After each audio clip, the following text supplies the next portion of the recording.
This is one of the craziest cities in Serbia. It's home to Constantine the Great, one of the greatest historical figures to ever exist on the planet. It is also home to some of the greatest Ottoman defeats and some of the greatest Ottoman fights against Serbians in a place that Serbians are proud of. It's a place that people come to visit, and it is a place filled with so many things to see and so many incredible places to visit.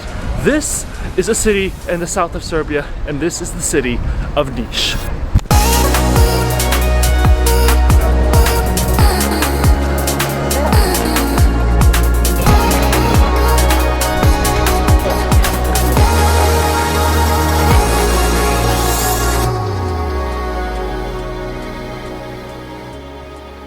The city of Nish is divided into two parts. You've got the part that's north of the river, which has a lot of sights, and you've got the part which is south of the river, which is where the sort of central area of the city is. We are currently walking through one of the central areas of Nish. As you can see, this is a major pedestrian zone, and we'll talk more about this area and we'll come back to this area more. But first off, to start off our day, we gotta go on to the other side of the river, and that requires a little bit of walking. It's not a very long walk because Niš is not the biggest city in Serbia, but nonetheless, still a little bit of a walk. So let's go ahead and get our day started by crossing the river onto the other side of Niš, Serbia.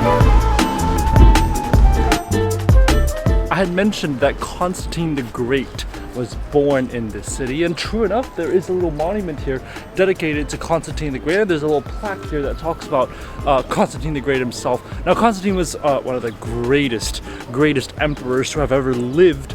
He was born right here in Niš. Now, after he was born, he didn't really live here much. I mean, he was out in Constantinople, which is modern-day Istanbul. He was fighting wars, leading the Roman Empire, leading the Roman army. So, yes, he was born in Niš, but this was not a place that he spent most of his life. He spent most of his life sort of going out to war, fighting, winning, and becoming the dominant historical figure that he is today. But it's nice to know that here in Niš, they sort of have a little plaque just dedicated, remembering one of their greatest sons, Constantine the Great. Yeah, it's just a quiet little place today now where you have a little sign of Constantine the Great here in the city of Niš. Now, we are just crossing one of the main bridges, one of the main pedestrian bridges actually, here in Niš. And the bridge crosses over a river known as the Nisava River, and you can see it is a beautiful, very clear river. Like, you can literally see the bottom, the stones and everything. It seems like it's a very, very clean, very clear river. And along the banks of the river, you see there's a bunch of restaurants, there's a bunch of bars. It's just a very good place to get a drink with some friends, get some food. It is a little bit more expensive, but it is Serbia. You're not talking about prices that you would have in Paris or London. Really, really beautiful. And to imagine that this is the same river, the same waters that was running through thousands of years ago when Constantine the Great was born in this city. That is crazy. But we've made it to the other side of the city. We've made it to the other shore of the city. And this is where our adventure really begins. Okay, I was just walking by the Niš fortress, which we will explore later in the day. But this local just came up to me and was like, that door, go see that door. And I was like, what is the deal with this door? Why this door? And he was like, it's very unique. There's nothing like it in the world. I was like, okay, but I think it's actually really unique because if you look at it, it is like clads of metal that are layered on top of each other to create the door. I don't think I've ever seen a door that's like that. It is quite unique in its own way, and maybe the old man's right. Maybe this is the only type of door like this in the entire world, is what he said. But I don't know. It's just a door to me, but maybe it's the way that the door is built that is unique. I can't be sure myself, but that's just what a local told me.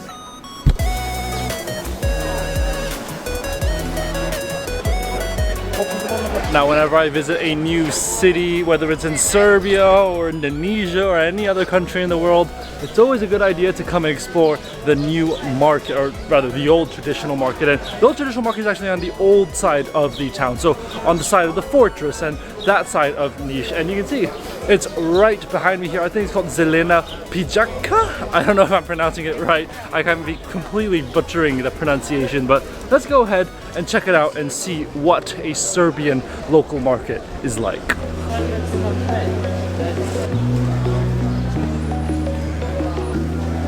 This might be one of the largest markets I've seen in Eastern Europe. Maybe not as large as the ones I saw in Tiraspol or Chisinau.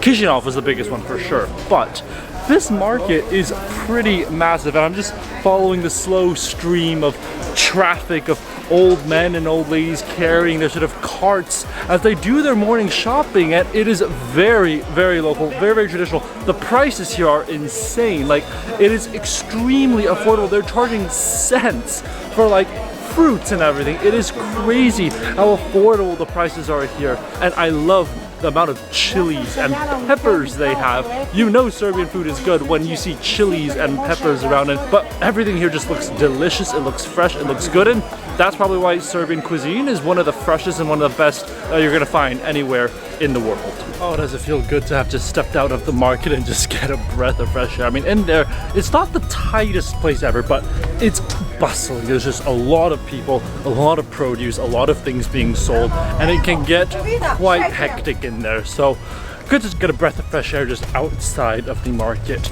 But our next stop is just a couple minutes away, so let's go ahead and walk there.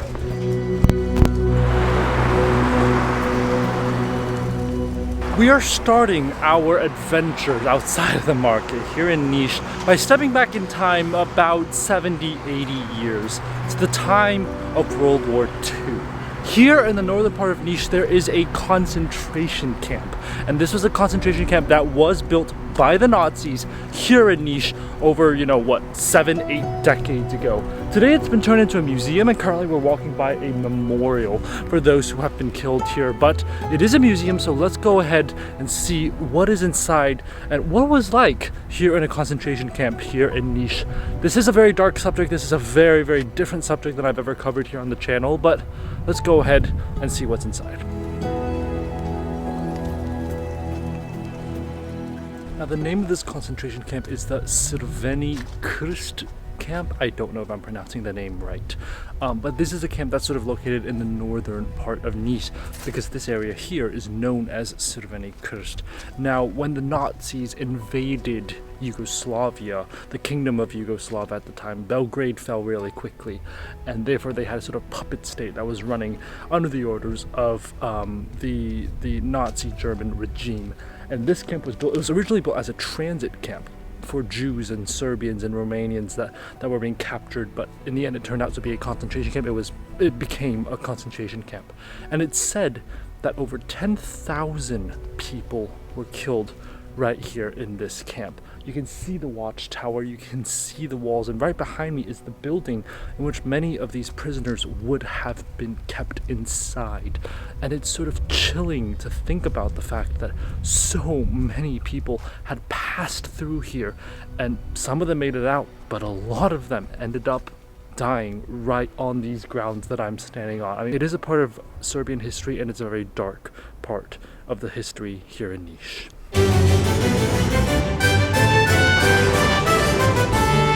No visit to Niš, Serbia is complete without a visit to the main thing that Niš has. It's a big castle. This is the Niš fortress right behind me, and it is a fortress that goes back hundreds and hundreds of years. We're currently right in front of the Stambol gate, and there are actually three traditional gates of the fortress itself. This one is the most famous one. It's the one that sort of faces right into the city center. But let's go ahead and enter the fortress of Niš.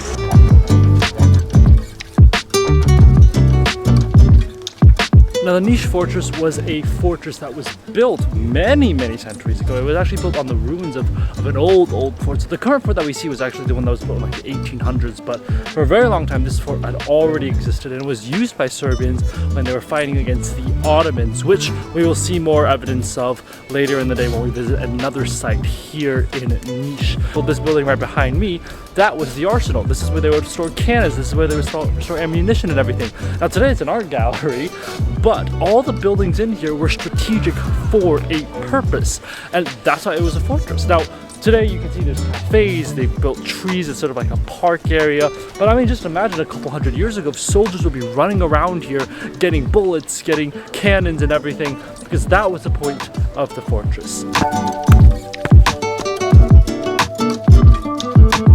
I had mentioned that the fortress was built over ruins of some city or some ruins from hundreds and hundreds of years ago, and there is no better evidence than where I'm standing right now. This used to be an ancient Byzantine street on which the fortress was built, and it was only through excavations that they discovered that there was a Byzantine street that ran through here from, you know, the 1300s, 1400s period. But you can see the rocks and everything. This is a Byzantine street that, you know, hundreds and hundreds of years ago was an area where people would come and shop, and there would be houses and markets and everything, and the fortress is simply built on top of that. But that doesn't mean that there weren't ruins here. That doesn't mean that there wasn't a civilization that was already living here behind me. I mean, even the buildings around me, these are all old buildings that have been around for hundreds of years, and it's only through archaeologists excavating the site of the fortress that they've managed to discover the hidden history of this place. I love how they've managed to turn this entire fortress into basically a beautiful, luscious park. Now, that's not to say that there aren't other parks in Nish. I mean, in the south of the south of the river, in the other parts of the city, yes, there are like little squares, little parks, but I don't think they have a green space in the city as large as the one that I'm currently walking through.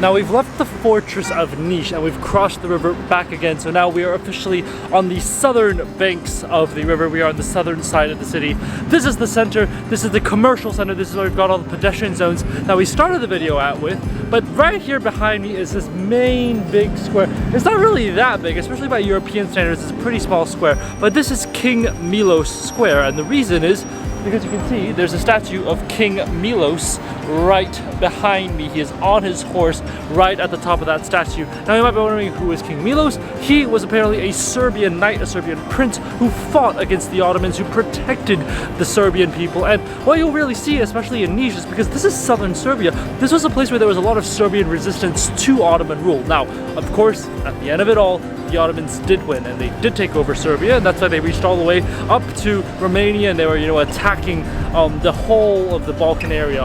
But nonetheless, he is considered one of the most important heroes in Serbian history, and it's remembered and hailed sort of the history of this country and the many fights and many movements that they've had to fight for in order to remain the Serbian people.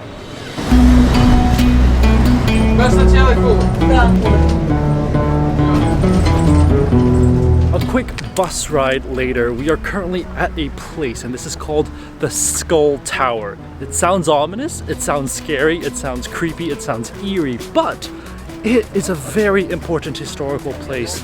We've just bought the ticket here, it's 200 dinar, but let's go check out the Skull Tower and see what's actually inside.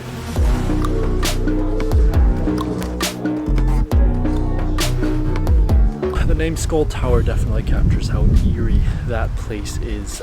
It's a tower that was built by the Ottomans after they defeated the Serbian troops who were here trying to fight for their independence. They tried to fight for their freedom, and after they had been crushed, well, the reason they had been crushed is because the Serbians realized there were no reinforcements coming, so they actually killed themselves. The main general sort of killed all the Serbians there, and when the Ottomans took over and sort of crushed the rebellion, they built that tower to sort of scare people off, to sort of scare the Serbians from fighting.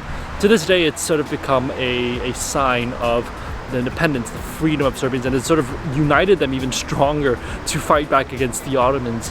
But I mean, those skulls, those are the real skulls of Serbians who fought and lost their lives for the freedom of Serbia. It is incredible to me how historic that was. Today, it's become a monument, a national monument for Serbia, for the Serbian people, and it's just incredible to see that history here.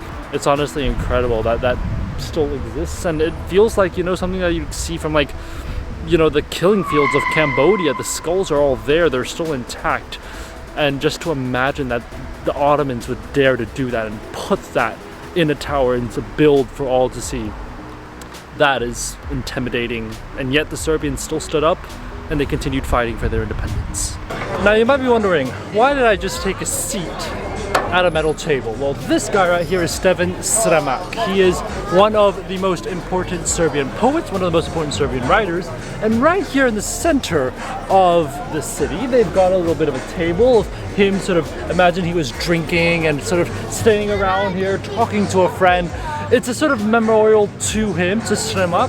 and a memorial to sort of the Serbian sort of writers and Serbian arts, because Serbia, believe it or not, has a very vibrant culture, has a very vibrant history and vibrant literature and vibrant art, and Sremak is one of those people that really was important to the entire Serbian poetry movement, the Serbian literature movement, and really pushed that forward. But here we are. I got a little table here to sit down with Mr. Sremak, and hopefully we can discuss some good Serbian poetry while we're at it.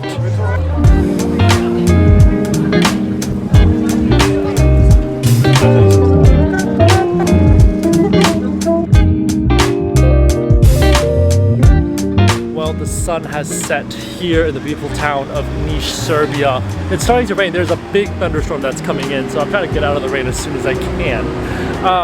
But Nish, what a beautiful city this place is. Honestly, one of my favorite cities.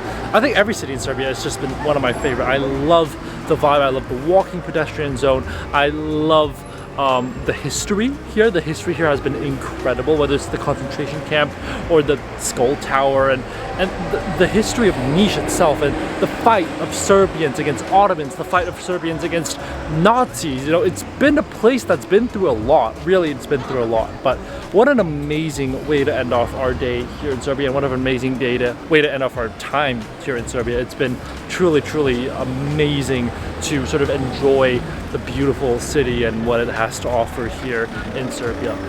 Anyways, that's all I have for you guys today. I hope you guys have enjoyed this video here from Niš, Serbia. If you did, definitely give it a thumbs up and subscribe for more food and travel videos. This is a city that I would highly recommend. It's in southern Serbia, so if you're coming from Belgrade, it actually takes a couple hours, but definitely worth it to come and make a visit. And yeah, that's it from Niš, Serbia. I'll see you guys on the next one. Bye guys.